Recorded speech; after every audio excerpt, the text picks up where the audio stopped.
क्या आपको भी अभी तक ऐसा लगता है कि रियल एस्टेट में सिर्फ flat, shop, office, land buy और सेल करके ही पैसा कमाना पॉसिबल है?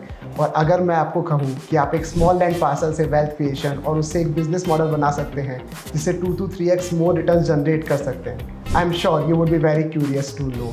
सो आज का एपिसोड उसी पे है। So welcome to our new podcast and आज हमारे साथ एक स्पेशल गेस्ट कपिल राय सिंघानी है। He was a ex vice president of Mahima group, won many awards for his exceptional achievements and later started his own venture Statecrafters, जो real estate industry में एक बिल्कुल ही डिफरेंट मॉडल पर वर्क करता है, एक 360 approach end end to end solution के साथ। तो चलिए शुरू करते हैं एंड डिटेल में जानते हैं इसके बारे में। So welcome Kapil ji for your time and hi, thank you. So first question मेरा आपसे है कि Kapil ji, since entire real estate industry knows you from your success but very few know about your hard time. So firstly, we would love to know about that journey and what made you quit your well-settled position at Mahima and start this new venture. Yeah, thank you Punish for inviting me on this your special podcast. अगर मैं journey की बात करूं तो मैंने लगभग 17.5 years, close to 18 years I have spent with Mahima Group. मेरी पूरी ग्रूमिंग वहाँ से हुई है। मैं शुरू से आपको बताता हूँ, by profession I am civil engineer, 2002 batch का मैं सिविल इंजीनियर हूँ। So I started my journey जब सिविल इंजीनियर्स को इतना ज़्यादा वेटेज नहीं दिया जाता था। I started my journey with a construction background, so I joined a small group as a construction engineer. Then I joined Mahima group in 2005। वहाँ से आप यूँ समझिए कि मेरा एक नया जन्म और एक नई ग्रूमिंग, नया टर्निंग पॉइंट मेरा स्टार्ट हुआ। हमारे कंपनी के जो एमडी हैं, आई रियली रिस्पेक्ट देम। वो मेरे एक फादरली फिगर हैं और उन्हीं की वजह से मैं जो कुछ हूँ इस मार्केट में, उन्हीं की वजह से हूँ। मैं बहुत शुक्रगुजार हूँ। उन्होंने मुझे चांस दिया, उन्होंने मुझे मौका दिया। सो I started my journey in महिमा ग्रुप सिंस 2005 टिल 2023। सो 23 तक मैंने तकरीबन 6 से 7 वर्टिकल मैंने लीड किए। Started as a government license person, then entered into project planning, costing, below the line activation, फिर सेल्स, मार्केटिंग, कलेक्शन, CRM। तो रियल एस्टेट के अच्छी बुरी जर्नी सारी मैंने तय करी और सन 2023 में like last year I took a call कि नहीं, अब मेरे को कुछ और आगे बढ़ना है। तो मैंने हमारे साहब से इजाज़त ली। मैंने कहा साहब मैं अपना कुछ करना चाहता हूँ। तो he gave me a very warm greetings and उन्होंने मेरे को बड़ी शुभकामनाएं दी। मैं आज भी उनसे टच में रहता हूँ। So this is a long और शॉर्ट जर्नी ऑफ माइन। मेरा लाइफ में थोड़ा सा कॉन्सेप्ट अलग रहा है। जिस डिसीजन के लिए मुझे सबने मना किया, मैंने वो डिसीजन हमेशा लिया है। सो when I took a decision कि I want to quit my job and I want to start on my own, I want to do something very different in a different manner, like whatever। तो सबने मुझे मना किया, पर मैंने कहा जब सबने मना कर दिया ना, फाइनली मुझे लगा नहीं अब मुझे करना चाहिए। So that was the thing। Trigger मिल गया है स्टार्ट, अब ट्रिगर मिल गया है स्टार्ट करने का। बस सो वही, जैसे अभी लाइक अपन जयपुर में रह रहे हैं, मैं काफ़ी टाइम से काफ़ी जगह सुन रहा हूँ स्टेट क्राफ्टर्स एक न्यू मॉडल पे वर्क कर रहा है, एक न्यू मॉडल पे वर्क कर रहा है। सो दैट्स वाई लाइक आपको इन्वाइट करने का बहुत बड़ा रीज़न है कि ये भी था क्योंकि इतना जल्दी स्टेट क्राफ्टर्स ने इतना बड़ा बस क्रिएट कर दिया मार्केट में। So what exactly state crafters and how it is working and how it is revolutionizing the way people used to generate income from real estate? सी एस्टेट क्राफ्टर्स स्टार्ट करने का जो मेरा पर्पस था वो यही था कि I should give 360 degree solution, end to end solution in real estate industry to aspirants who want to become a promoter, who want to become a builder. और एक वेल्थ क्रिएशन। देखिए दो तरह के चीज़ें होती है इस दुनिया में, एक होता है पैसा बनाना, एक होता है वेल्थ क्रिएशन। तो आप अपनी ज़मीन से, अपने कोई भी वेंचर से कैसे वेल्थ क्रिएट कर सकते हैं। सो that was my vision of starting this venture. So that a person जिसको कुछ इतनी नॉलेज नहीं है रियल एस्टेट में, of course still he can generate better returns from his land. Yes of course. मैंने आपको बोला ना, जैसे अब बेसिकली क्या होता है कि I will give you a very small example. मैं कोट नहीं कर सकता। एक एग्जांपल ये है कि आप कोई भी असेट अपना क्रिएशन करते हैं। For example you buy jewellery. अगर आप एक एक्स अमाउंट की, लेट्स से आपको 20 लाख की ज्वेलरी खरीदनी है, तो आपके पास 20 लाख रुपए आपकी पॉकेट में होने चाहिए। बट रियल एस्टेट में ऐसा नहीं है दोस्तों। रियल एस्टेट में if you are having 10 lakh rupees in your pocket, you can create a asset worth rupees 80 lakhs to 1 crore rupees depending upon your banking and financials. आप 10 लाख रुपए में अपना 1 करोड़ का असेट क्रिएट कर सकते हैं। प्लस अगर मैं लॉन्ग टर्म विजन की बात करता हूं, अगर आप उसको 10 साल 15 साल या 20 साल के विजन से देते हैं तो वो मल्टीफोल्ड आपके साथ ग्रोथ करता है। Exactly. And you have a solid asset created which is shown identified in front of the rest of the world and it's a very strong asset for you. Strong. आप दिन भर jewellery पहन के घूम नहीं सकते हैं, आप दिन भर अपना बैंक स्टेटमेंट लेके नहीं घूम सकते हैं लोगों के सामने। कंप्लीटली। बट आपका असेट पूरी दुनिया को आते जाते दिखेगा। Make sense. और आप लोग जो यूथ हैं, जिनका इनकम ब्रैकेट आज इंक्रीज हो रहा है, जिनकी पॉकेट्स डीप है, मैं सबको ये मैसेज देना चाहूंगा कि one should invest in real estate. Real estate जो इन्वेस्टमेंट है वो कभी भी आपका खराब नहीं हो सकता। बिकॉज आज मैंने एक 22 साल की एक जर्नी तय करी है और हमने काफी उतार चढ़ाव देखे हैं। तो जैसा आपने ये बहुत अच्छा पॉइंट ट्रेस करा है। इसी के टॉप पे जो मेरा एक डाउट था, जो हमारे मोस्ट ऑफ द हमारी जनरेशन का डाउट रहता है कि अगर अपन रियल एस्टेट रिटर्न की बात करें तो रेंटल इनकम रियल एस्टेट से 2 से 3 to 4% मैक्स ईयरली है, जो कि इवन लेस देन एफडी है, अगर आप एक तरह से हमारी जनरेशन से सोचती है जी। सो एंड वो पैसा बैंक से आप कभी भी निकाल सकते हो, रियल एस्टेट के लिए आपको बायर ढूंढना पड़ेगा, वो होगा। सो why still people say कि real estate is a better investment than investing in mutual funds or stocks or FDs, something like that? See, I'll tell you one very important thing, Punish. आपने rental income की बात करी तो पहले मैं इस चीज़ में आपको बताऊंगा, there are 2 kind of rental incomes and identified rental incomes in real estate. One is residential, another is commercial. So commercial में there is as such FD का रिटर्न ही FD से कहीं ज़्यादा रिटर्न आता है अगर आप प्रॉपर्टी अंडर कंस्ट्रक्शन खरीदते हैं तो। जब प्रॉपर्टी ने अपनी फुल वैल्यू अटेन कर ली तब आप खरीदते हैं तो ऑब्वियसली रिटर्न कम होगा। बट जब प्रॉपर्टी नर्चर हो रही है और अंडर कंस्ट्रक्शन है तो आपको रिटर्न हमेशा कमर्शियल में you will get a better return. Talking about residential में you are focusing on a return like 2 to 3%, say 4% max, okay, which is much lesser than a FD. But I'll give you 3 important aspects. Firstly, you are buying a residential property, you are taking a home loan. So you are getting interest benefit, जो आपको income tax benefit on interest मिलता है जो साल में 2 लाख रुपए तक का है। सो एक वो बेनिफिट है। प्लस जो आपका रेंटल इनकम आ रही है, अगर आपकी रेंटल इनकम आ रही है और उससे आप EMI पे कर रहे हैं तो उसका कुछ सब्सटेंशियल पार्ट आपका इनकम टैक्स में, उसमें भी आपको बेनिफिट मिलता है। अगर मैं क्यूमुलेटिव बाय एंड लार्ज देखता हूँ तो आपने 10-20 लाख रुपए लगा के एक 70-80 लाख की प्रॉपर्टी खरीदी जिसमें आपको averaging 30 to 35,000 rupees a month का, लेट्स से 30,000 रुपीज का एक रेंट आ रहा है, and when you accumulate that rent for another 10 years, so apparently you will find that your property becomes entirely free. और 10 साल बाद की जो उसकी वैल्यूएशन होगी, मैं एक स्टडी कर रहा था कि 25 लाख रुपए का आज अगर कोई फ्लैट खरीदता है, मैं तो बहुत छोटे से टिकट प्राइस की बात कर रहा हूँ, वो फ्लैट की वैल्यू 12 साल बाद रेंटल इनकम प्लस लोन के ऊपर जो उनको टैक्स बेनिफिट मिलता है और जो रेंटल इनकम पे टैक्स बेनिफिट मिलता है उसको एक्यूमुलेट करते हैं तो वो 1 करोड़ की वैल्यू हो जाती है। आपकी जेब से इन्वेस्टमेंट कितना लगा है? हार्डली 5 लाख रुपए, 20% ऑफ दैट अमाउंट।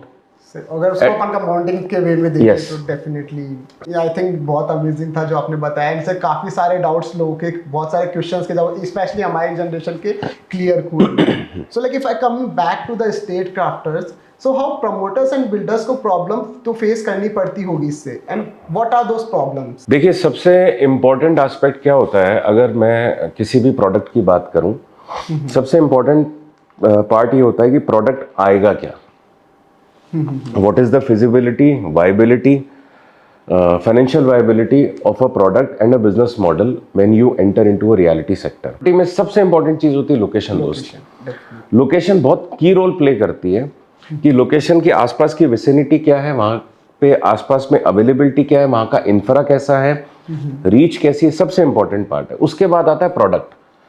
अब प्रोडक्ट की कैटेगरी 3 से 4 कैटेगरीज में डिवाइड होती है। सपोज मैं कहूँ कि आप, since we are sitting in Jaipur, मैं कह रहा हूँ जयपुर से 25 किलोमीटर 50 किलोमीटर दूर जाके आप 6 बेडरूम अपार्टमेंट बना दो, नोबडी वुड बाय, चाहे कितना ही बढ़िया हो, चाहे कितना भी अच्छा हो, ठीक है। सो location versus a product, that is the most important thing. अब चैलेंज दूसरा क्या फेस होता है, प्रोडक्ट कंसीव कर लिया, किस किस तरीके के कंसल्टेंट्स ऑन बोर्ड होने चाहिए, आर्किटेक्ट का क्या रोल है आजकल, आप विश्वास करेंगे सेलिब्रिटी आर्किटेक्ट्स आ गए हैं। एग्जैक्टली नाम से प्रॉपर्टी मिलने लग गई। मैंने भी तो काफी किस तरीके का आर्किटेक्ट आना चाहिए, किस तरीके की टीम होनी चाहिए, और सबसे इंपॉर्टेंट जो पार्ट है that is your construction and. क्योंकि प्रोजेक्ट की प्रोडक्ट की जो लाइन होती है, जो उसकी जर्नी होती है, वो जर्नी एक लेवल तक तो बियरेबल है, उसके बाद में वो प्रोडक्ट फेलियर की तरफ जाने लगता है।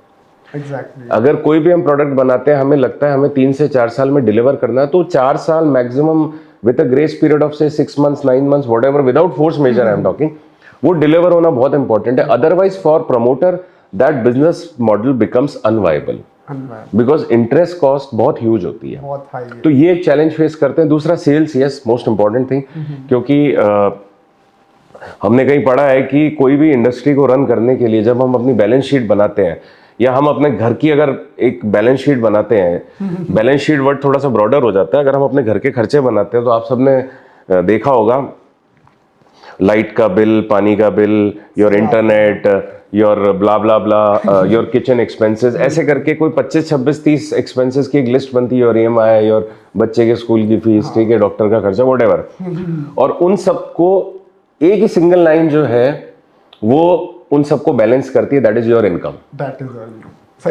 और वो एक है, डेबिट बहुत है। हाँ, क्रेडिट सिर्फ एक ही आता है, इनकम। सो किसी भी इंडस्ट्री में एक ही लाइन होती है क्रेडिट की, दैट इज सेल्स। सेल्स।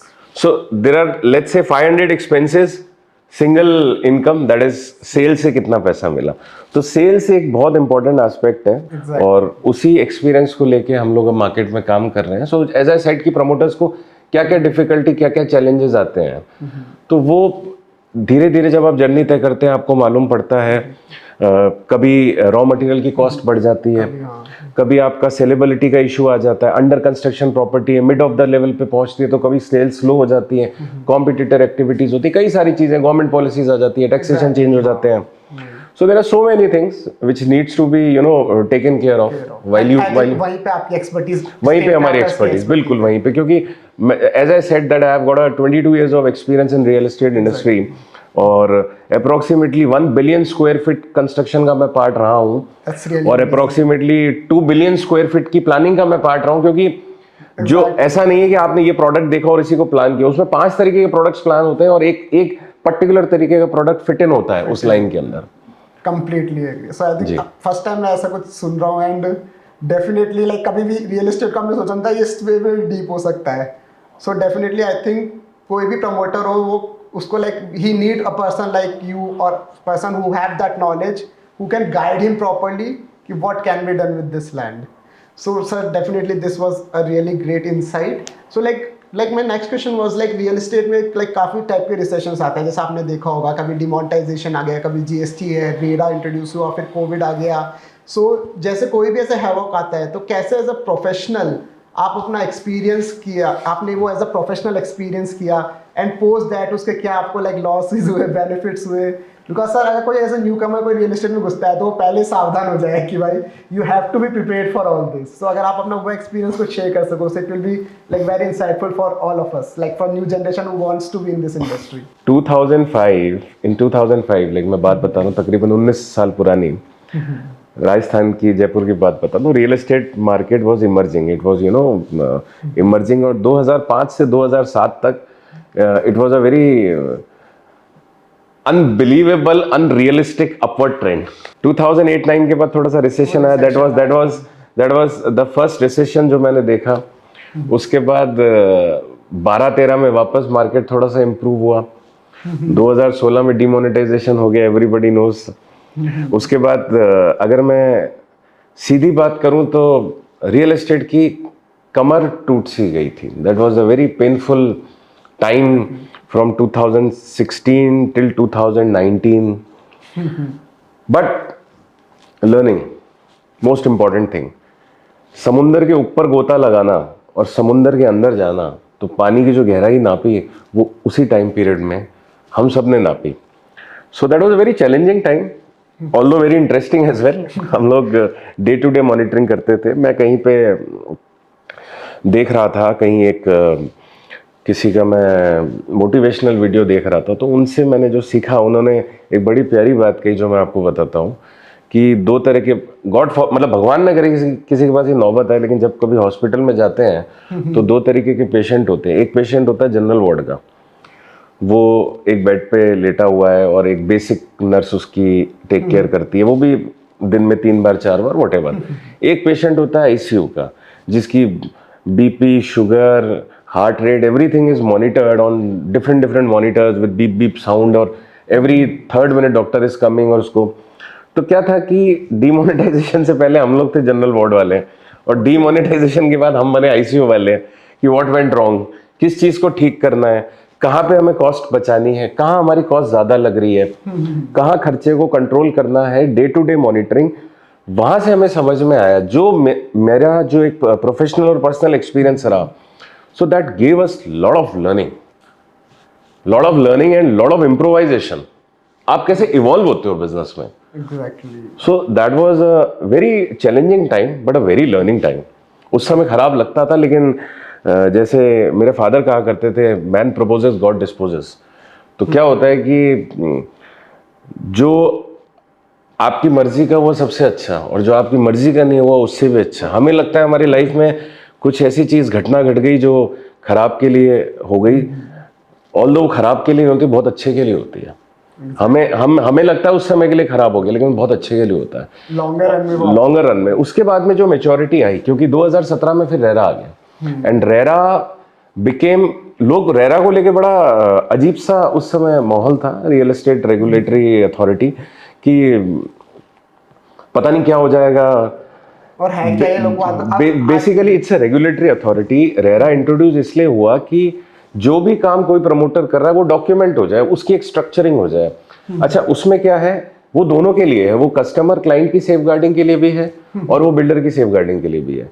सो ऐसा नहीं है कि वो कोई किसी के लिए कोई नेगेटिव, कोई भी सरकार कोई भी पॉलिसी बनाती है, कोई भी नियम बनाती है, वो विन विन सिचुएशन के लिए बनाया जाता है, ना कि किसी को तंग या परेशान करने के लिए। So people should understand that. So RERA was one thing. GST, of course GST made taxes very in a very simplified manner. Okay, but लोग इसको काफी इसको अजीब सा लेते हैं। पहले वो वैट होता था, सर्विस टैक्स होता था, बाद में एक सिंपल टैक्स आ गया जीएसटी। उसको उन्होंने प्रॉपर्टी की जो स्ट्रक्चरिंग है, सेलिंग है, उसको बड़ा सिंप्लीफाई कर दिया।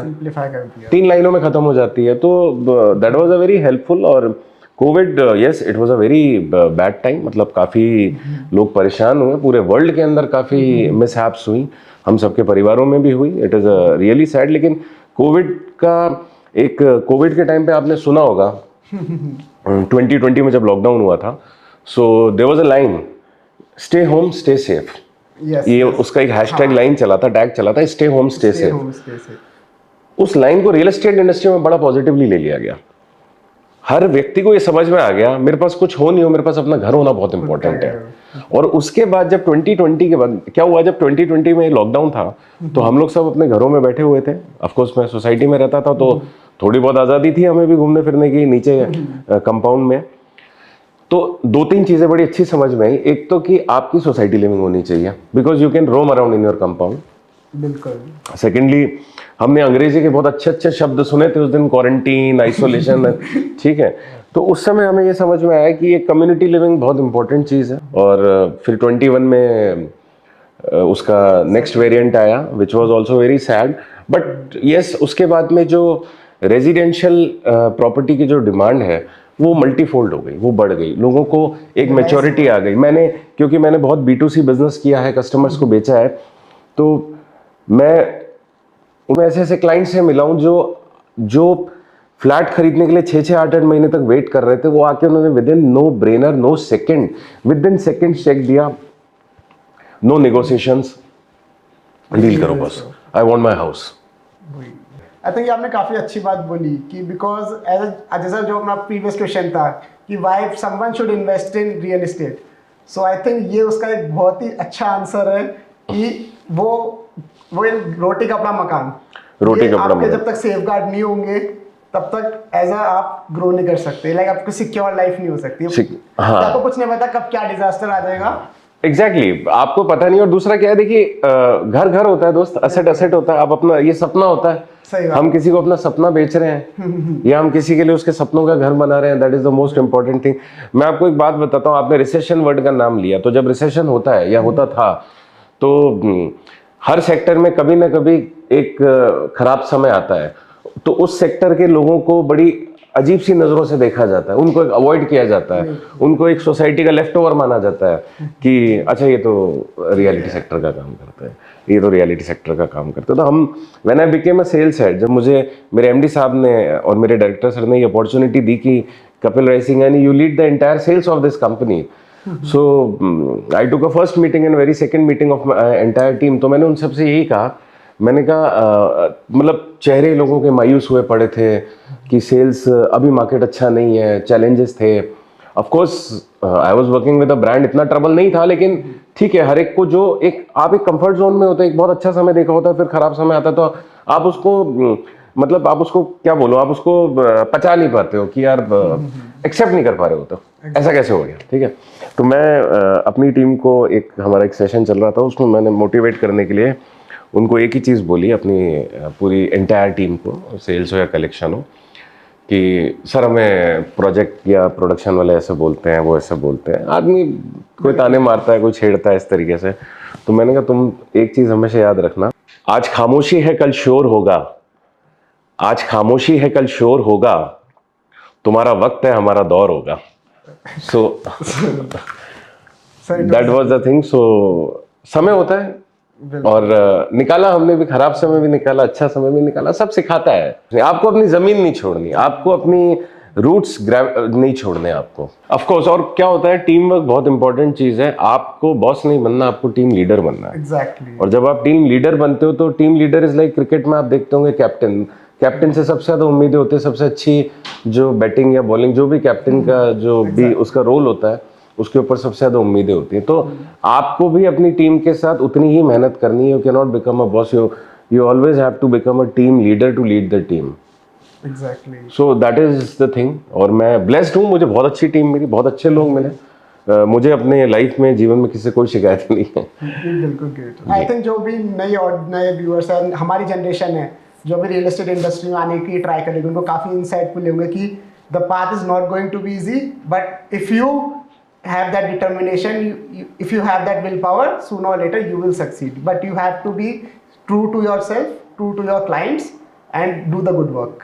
Of course. और इसमें मैं एक चीज़ आपको जोड़ना चाहूँगा, हमने अपने लाइफ के एक्सपीरियंस है, क्योंकि I am very thankful to my parents, God, मेरे आध्यात्मिक गुरु, हमारे एमडी साहब, मेरे mentor.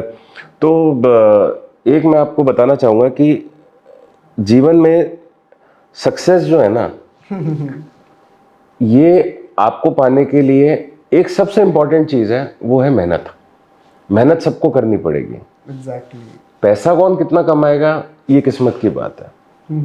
So you can not compare your self with somebody else, you can only compare your self with your self only. Definitely. अगर आपको अपना कोई comparison करना, आप अपने आप से करिए कि if I am giving my best to this. So like if we come back to like about the real estate, like it was really great knowing about that journey, and I think people got really moved into that. So like if I come back to my next question, so like as we know कि जयपुर में after COVID tourism का काफी ज़्यादा trend आ गया, travel and tourism का. So how the as an investor and promoter can make the best use out of it with this trend? देखिए, you are right, tourism का trend सब जगह है, और Jaipur has become a place for destination wedding. और अगर आप tourism को एज अ इन्वेस्टमेंट अपॉर्चुनिटी अगर आप देखते हैं, तो येस देयर आर 2-3 थिंग्स जो काफ़ी प्रोमिनेंट है। That is number 1 is like resort. आप लोग जो चाहें, जो इन्वेस्टर्स हैं, आई एम सो सॉरी, वो रिजॉर्ट में इन्वेस्ट कर सकते हैं। That is called as time sharing basis. उसमें रिजॉर्ट में साल में कुछ दिन आपको वो पर्टिकुलर ब्रांड आपको देता है रहने को, प्लस बाकी जो इनकम होती है उसकी, जो भी उनका प्रोसेस होता है उससे शेयरिंग होती है। That become, and you will be surprise to know कि वो आपको 9% का ऑन एन एवरेज रिटर्न दे देता है। So that is one thing. Another is service apartments, studio apartments. इसका भी काफ़ी ट्रेंड है, क्योंकि यहाँ पे टूरिज्म की भी काफ़ी एक पॉपुलेशन अच्छी खासी आ रही है।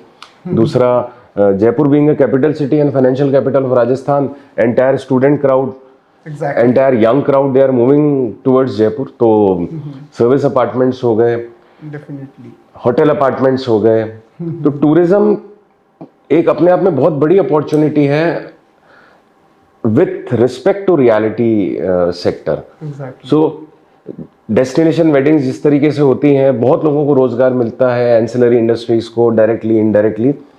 तो इस तरीके के जो वेंचर्स होते हैं, लाइक आई सेड रिजॉर्ट, अगर किसी ने अपना एक रिजॉर्ट हाउस छोटा सा परचेज कर लिया है, अच्छा इंटरेस्टिंग बात है कि उसका जो एक टिकट साइज है वो एक इकोनॉमिकल से लेके एक प्रीमियम और एक लग्जरी सेगमेंट तक जाता है, and it can provide income to every sector.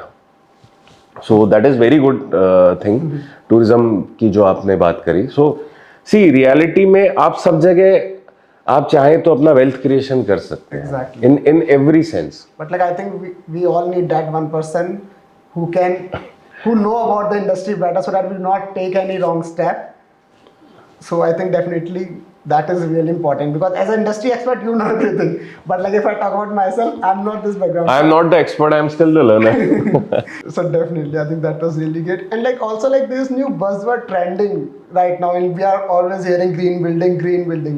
So when I heard it first, I was like confused ki what exactly is green. I don't know green color of that building, or like what exactly is that green building. So if you can throw some light on that, ki what exactly it is, and what is this concept and how it is impacting the real estate. See, green, longer run. yeah, I'll tell you. The green building are the buildings, broader way में बता देता हूँ। Green buildings वो buildings होती हैं जो environmental friendly होती हैं और जो हमारे पर्यावरण को, एनवायरनमेंट को नुकसान नहीं पहुंचाती है, कम से कम पहुंचाती है, और उस बिल्डिंग को बनाने के लिए जो कम से कम कार्बन एमिशन होता है।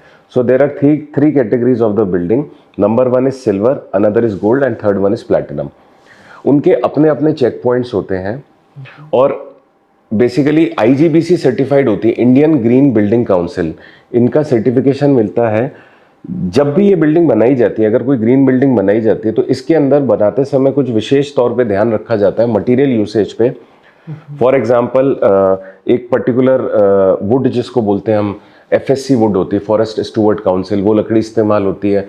यानी कि सेल्फ सस्टेनेबल तो मैं 100% तो नहीं बोलूँगा, लेकिन बिल्डिंग को एयरी और वेंटिलेटेड और नेचुरल लाइट का जो फ्लो है वो इस तरीके से होता है कि बिल्डिंग जो है वो कहीं ना कहीं अपने आप को खुद एक फंक्शनल, जिसको हम बोलते हैं वर्ड, वो कहीं ना कहीं उसका यूज होता है। एंड आई थिंक इसके साथ ये जो आप कंसेप्ट है, ये ऑडियंस तक भी पहुंचना बहुत जरूरी है, जो बाय कर रहे हैं। बायर के पास एक मैसेज जाता है। हाँ, मैसेज भी प्लस लाइक बायर देगा कि 2 प्रॉपर्टी है सेम, एक की कॉस्ट है 80 लाख, एक की कॉस्ट है 90 lakh, so why this is asking for 10 lakh more. So उसकी वैल्यू जब तक वो समझेगा नहीं, that is 10x better than yes. So green building is always better and doable, और इसमें काफी लोग जयपुर में काम कर रहे हैं, राजस्थान में काम कर रहे हैं। हमने अप्रोक्सीमेटली 2 लास्ट ग्रीन बिल्डिंग्स हमने डिलीवर करी थी, गोल्ड रेटेड, तो which definitely gave us a good response. So I think that's really commendable. So like if I want to say कि अगर कोई normal user है and he has that small piece of land, so but he don't have any money, but he has the land, so what you will suggest to him he can do with this land to like generate some more income? So what advice you can give it to him? See, there are two very broader aspect to develop a land. One is you want to generate a rental income for rest of your life. That can be one aspect. Yes. Another aspect is you want to make a product, you want to sell that product, and you want to make a smooth exit. So if you are going for a product and product selling, that gives you आपको उस land का शायद 3x 4x या 5x price आपको दिला सकता है उस एसेट क्रिएशन से। और अगर आप रेंटल जनरेशन में जाते हैं, then sky is the limit. So there are 2 different kind of model जिस पे किया जा सकता है काम। यूएस के एक प्रेसिडेंट थे, फ्रैंकलिन रूजेवेल्ट, उन्होंने एक बहुत अच्छी बात कही थी। He was the 32nd president of US, that real estate can not be lost or stolen, nor can it be carried away, purchased with common sense, paid for in full and managed with reasonable care, it is about the safest investment in the world. So awesome, Kapil ji, thank you so much today for joining us on this podcast and taking out your valuable time. So like giving our viewers what exact your thoughts and how they can like earn more and be into the real estate industry. So और हमारे listeners, अगर आपके पास कोई ऐसी ज़मीन है जो आप डेवलप करना चाहते हैं, तो याद रखिए स्टेट क्राफ्टर्स आपके लैंड को एक हाई एंड इनकम सोर्स बना सकते हैं। See you soon in the next episode with another guest who will open your eyes to the different field and different perspective.